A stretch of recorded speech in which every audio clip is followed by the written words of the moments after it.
I am Jack Klett, Director of Graduate and Online Initiatives for Capture Higher Ed. I've been with Capture for 3 years. After 20 years working on campuses primarily in the graduate and online space, so I still get to have fun in the graduate and online space, but now doing it in a way that helps multiple institutions instead of just the one where I am seated. So I'm happy to be with you. Thank you for joining me. 6 short months ago, I published a piece called The 5 Rules of Graduate Reengagement, How to Energize Your Graduate Prospects. 3 short months later, well, I think you kind of get the picture. Our colleges and universities began to shift to remote teaching and learning. Campuses closed, admissions teams started innovating on the fly in order to connect with prospects and our applicants, our admitted and enrolled students, really looking to just keep the connection and the lines of communication open, right? And that was great to see. In fact, I was pretty inspired to see the new kind of virtual ways that colleges were engaging with students, really across the country, across the world. And this is when the idea of revisiting the 5 rules came to mind. And the idea became even more salient once the economic impacts became so apparent. And I think by now, you're all pretty familiar with headlines like these, as well as the most recent unemployment numbers as represented here on this graph. An incredible spike in unemployment. That's the situation we're dealing with. Many would say that the situation is grim. This is indeed an unprecedented period in our modern history. But as a historian, as a political scientist, I'm happy to say that we can use history as a guide as we think of the implications on adult enrollment. So let's take a look at what we're seeing. All right, so here we see data looking at unemployment rates over time, as well as enrollment levels of adult students over time. Now, in this case, adult is being classified as 35 or over. All right. This graph shows the alignment between unemployment and enrollment. As unemployment spikes, so does adult enrollment. Sometimes, in this case, enrollment historically is a leading indicator. Sometimes it's a lagging indicator.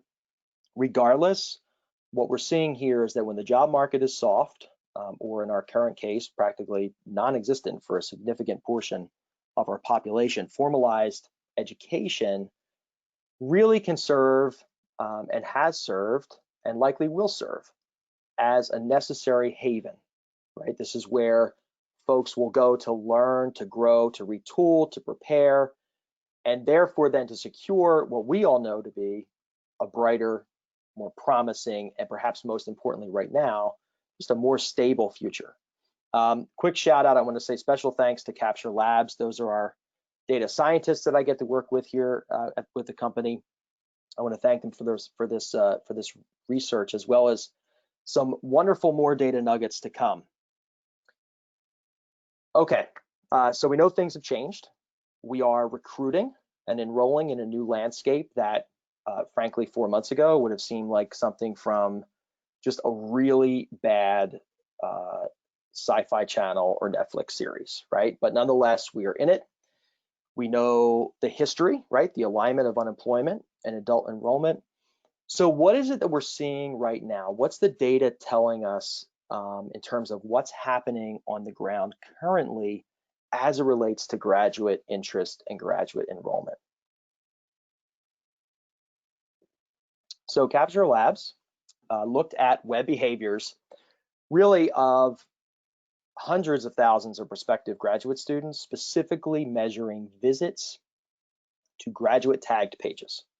So a graduate tag page is simply a page on a .edu that has graduate education content. So think your graduate admissions pages, graduate academic program pages, graduate financial aid, student life, assistantship pages. And here is what Capture Labs found. So when we take a look at 2019 data, so last year, comparing February with May, all right, there was an 11% increase in the number of unique visitors to graduate pages, all right? So you take a look at the number of unique visitors to graduate pages in February 2019, you compare that to the number of unique visitors to graduate pages in May of 2019, and there was an 11% spike. This year, 2020, we found an increase, right? Just like last year. But this year, it isn't 11%. In fact, it is far larger. It is 41%. So the number of unique visitors to graduate pages has increased 41% February 2020 to May 2020. So to dig a little bit more deeply into this, here you see graphically views of graduate pages represented by the orange plot and individual visitors to graduate pages represented by the blue. In both of these cases, we're seeing a sharp decline in visits to grad pages when the distancing and stay-at-home guidelines were issued. We then see a steep and steady increase in visits to grad pages as the economic implication of distancing and the stay-at-home guidelines became apparent. So in short, there's an increase in interest in formalized graduate education at this time. What does that mean?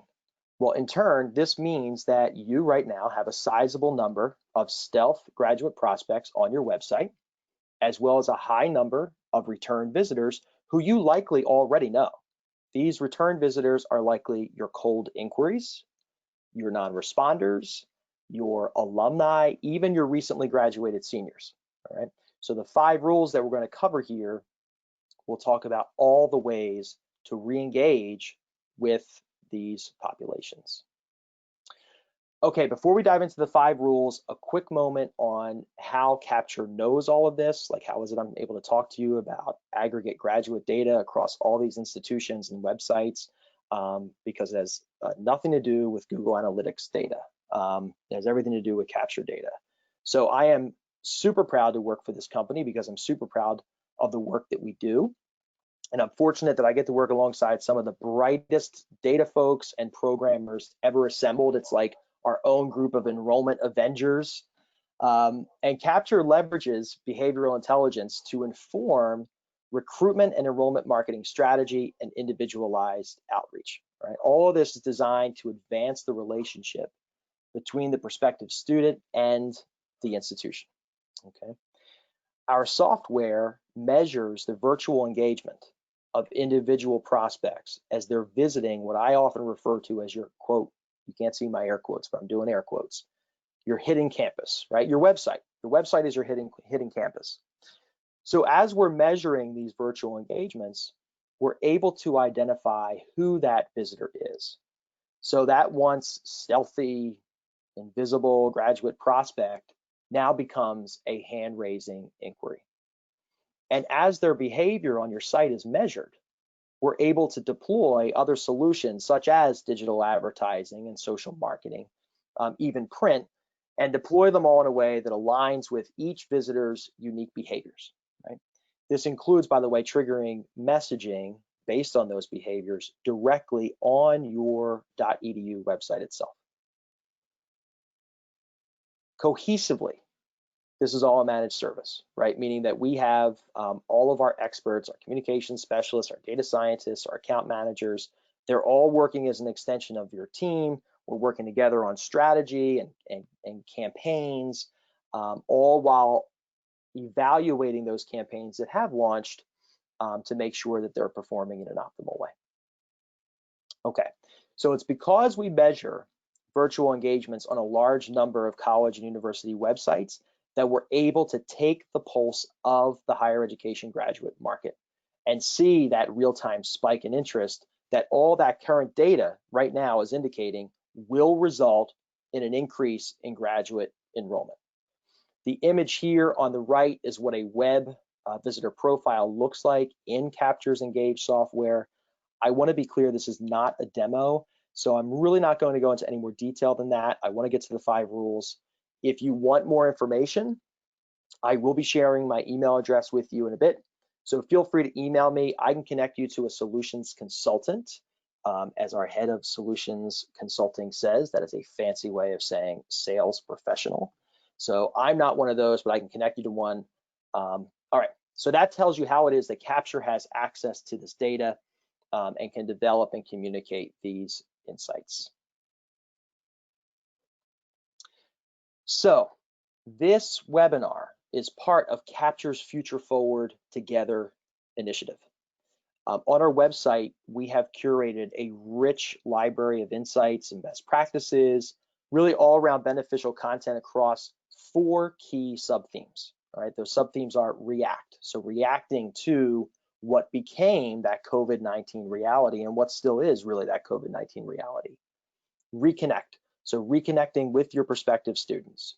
Re-energize, re-energizing your admitted students as well as your teams, right? The people that work with you, your staff. And restore, so strategizing in this new reality, really providing an innovative restoration to your graduate enrollment planning. So I'll be sure to include a link to the Future Forward site. Emma, maybe you can even do that in the chat so folks can grab it here. But if not, I'll be sure to include the link to the Future Forward site as part of the post-webinar email that you will receive. Okay, so we have set the table. So now let's eat. Here are my 5 rules of re-engagement, graduate edition, and newly updated 2. Let us begin with rule number 1. Warm up those cold inquiries. So what is a cold inquiry? We all have them. So those are the folks who once raised their hand but then took no further action. They could be sitting in your pool for 6 months. They could be sitting in your pool for 2 years. And here's what makes them kind of challenging. They've read all about you, right? These were by definition warm inquiries at one point in time. They've raised their hand. You shared your story. They know the value that you can provide them. And yet for whatever reason, they did not act. Well, as I shared in the beginning of this, and what will be the running theme throughout the rest of the session is that your world has changed and therefore so is theirs. So it's time to re-engage with them. And I encourage you to do this in a unique way. I want you to do this through program-specific content.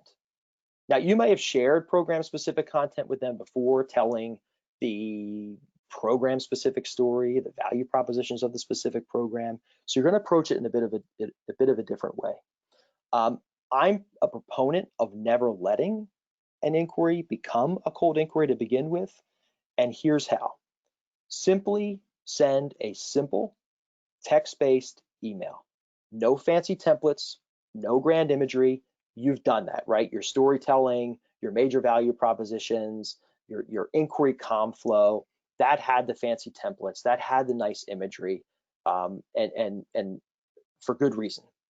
In this case, we are pivoting, all right? So no grand imagery, no grand templates. Include links, simple links to relevant, discipline-specific news and insights. And this is a great opportunity to bring your faculty in partnership with you on this effort. In fact, you're going to need to rely on them. So ask them to share a link with you each week of relevant academic news and insights, all right? So then you're going to compile these into a monthly email. You're going to make it super simple, right? The link, maybe a sentence or 2 kind of providing context to what one will see if they click. You're going to keep it brief. So rather than being an institution that is bombarding this inquiry who's already consumed your story with more marketing material, you have pivoted. You've shifted to become a reliable and relevant source of news and insights of interest. How do we know they're of interest? Because this individual said, hey, I'm interested in X program. And that's the information that you're sending, information about that field. As always, allow for an opportunity for them to unsubscribe. I think you'll find that they will not. In fact, this group, once they get used to receiving this digest, might be among your highest email sends and highest open rates. All right, so warm up those cold inquiries, rule number 1. Rule number 2, re-engage your non-responders. Okay, you know your non-responders. So your non-responders are people that pretty much gave you the cold shoulder.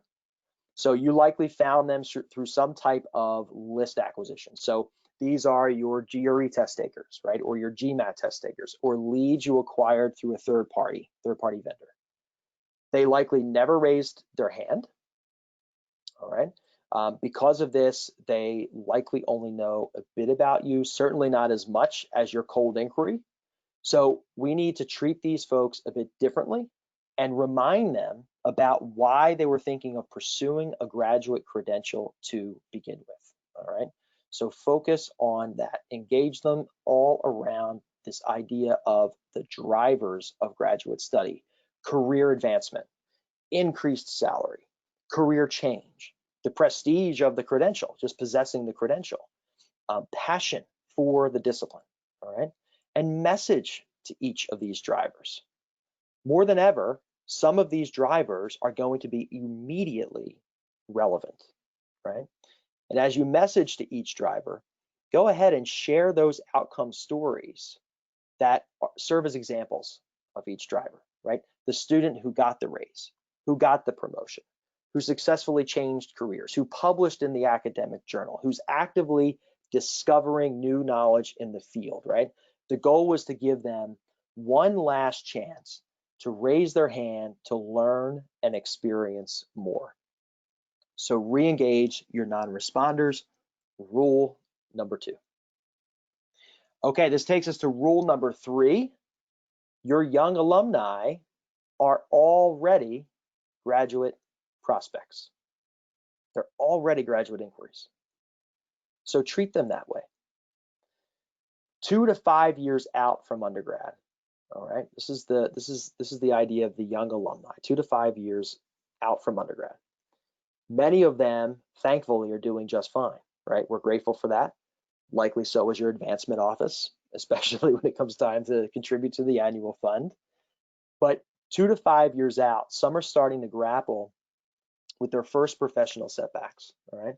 They've been skipped over for promotion, in some cases, maybe denied a raise, maybe feeling a bit of professional unfulfillment, right? Not fully fulfilled with what they're doing, or as unfortunately, what is often the case currently, they're out of work, okay?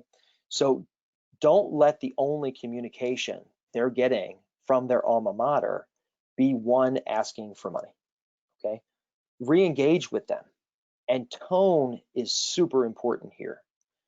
You want to communicate with them as the old friends that they are, right?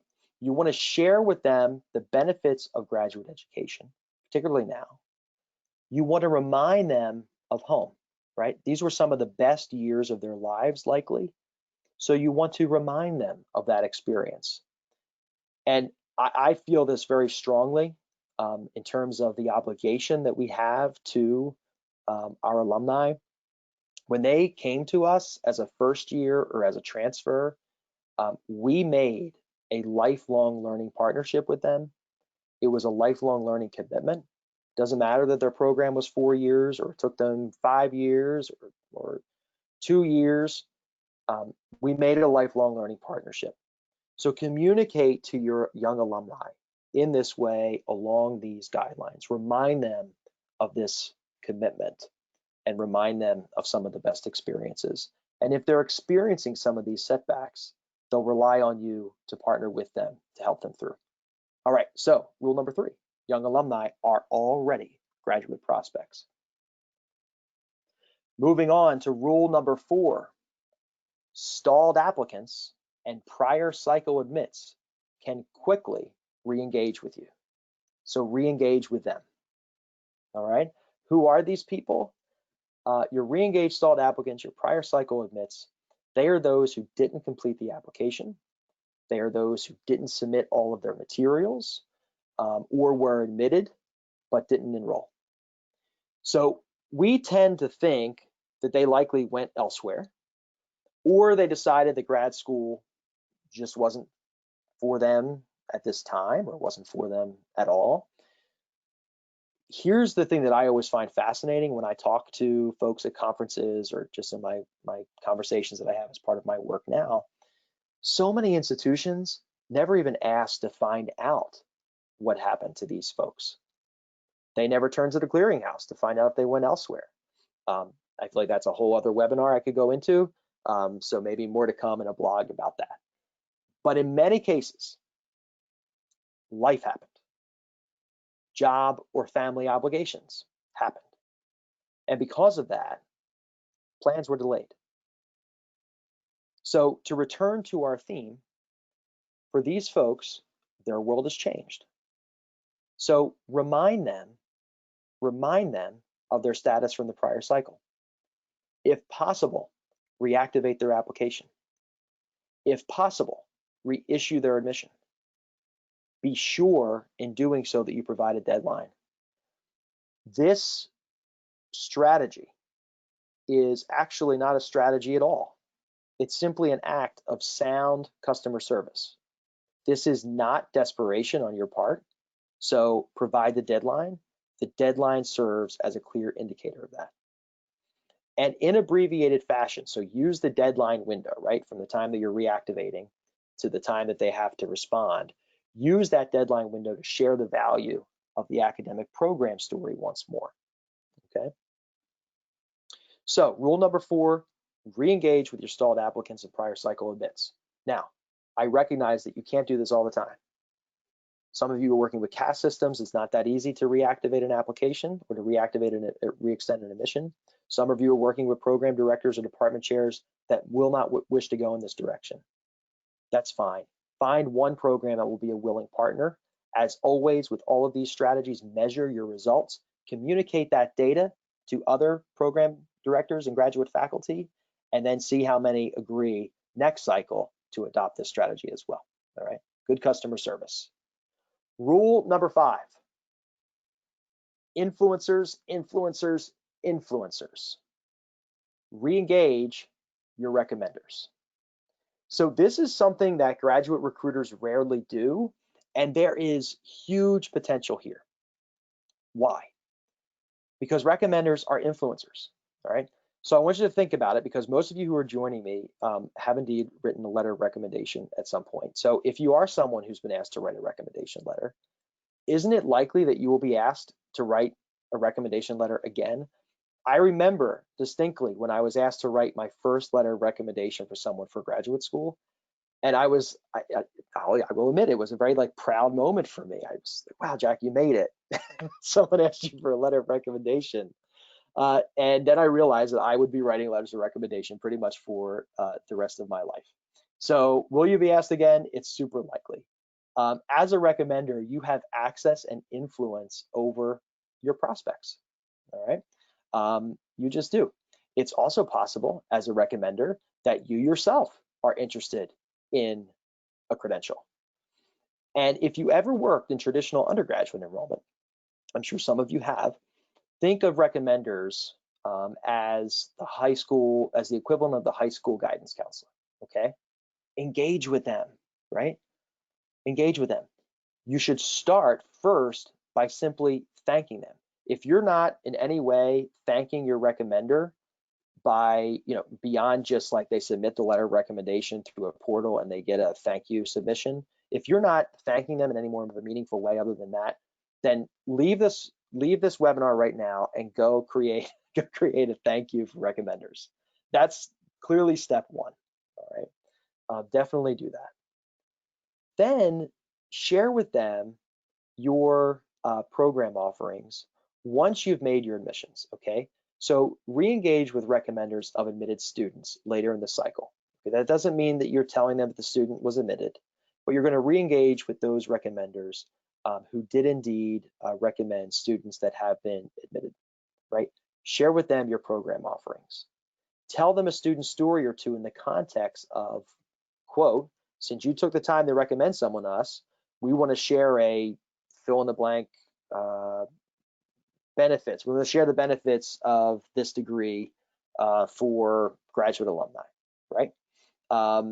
So provide this in a meaningful way, right? Share student stories with them, right? Provide feedback options, especially a way for the recommender to share contact information of potential new prospects, right? I've even seen some institutions go so far as to send a thank you kind of tchotchke to recommenders. So think something that's not going to break the bank, something like a set of Post-it notes with the university logo on them, all right?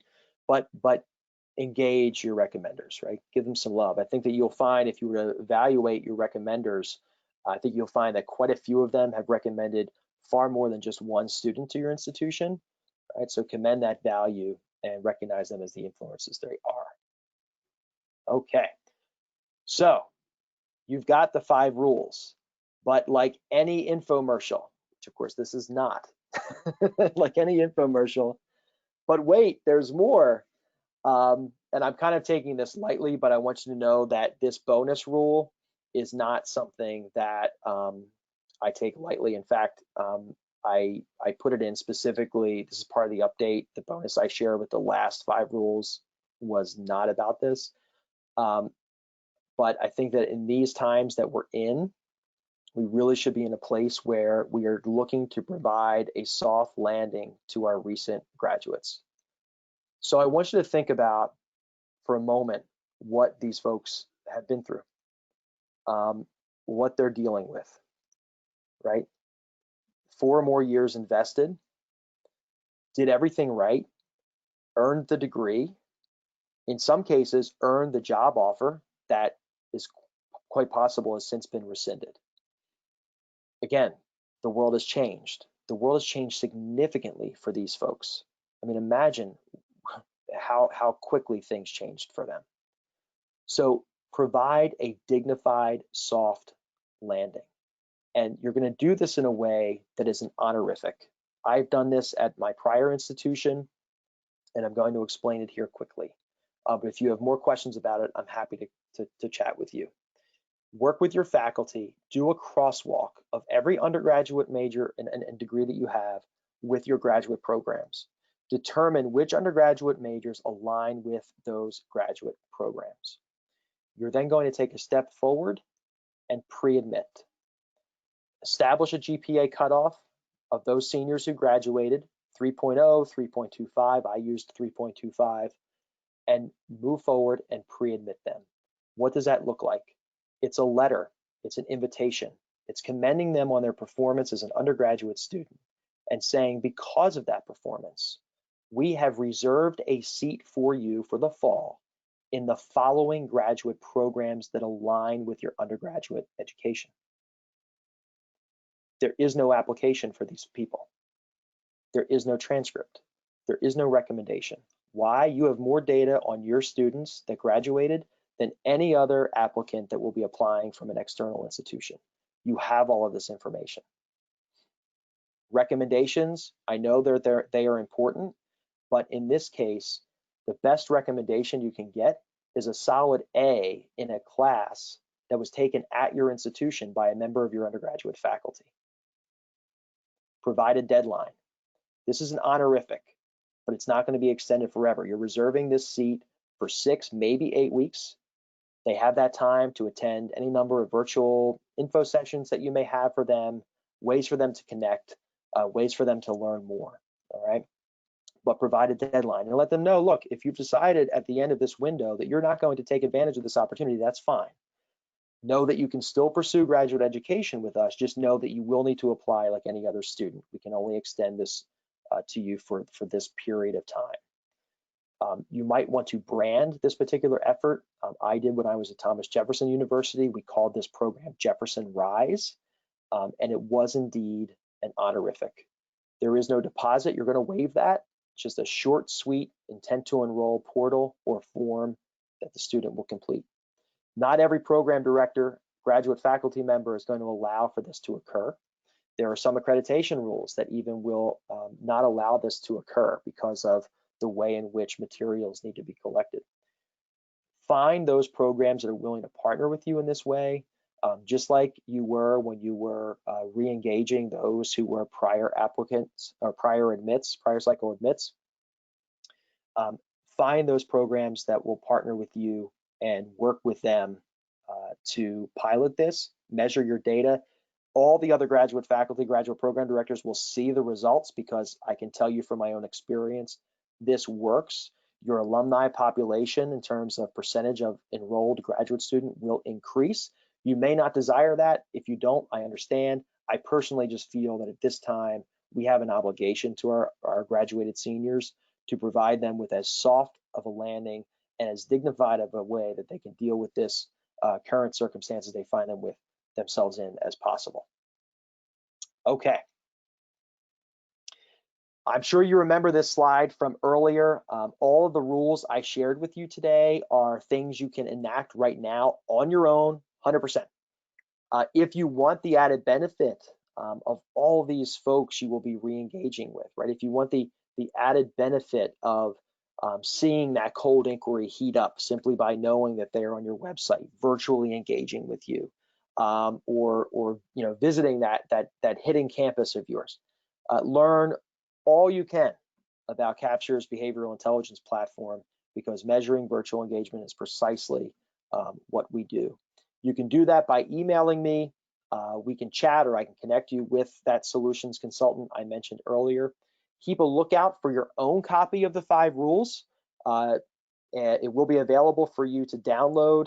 And I think, Emma, you can also include in the chat just a direct option so folks don't have to give us their information again. They've already done so for this webinar, so we can get a copy of this white paper for you, so you have all of these rules written out in front of you, and feel free to share.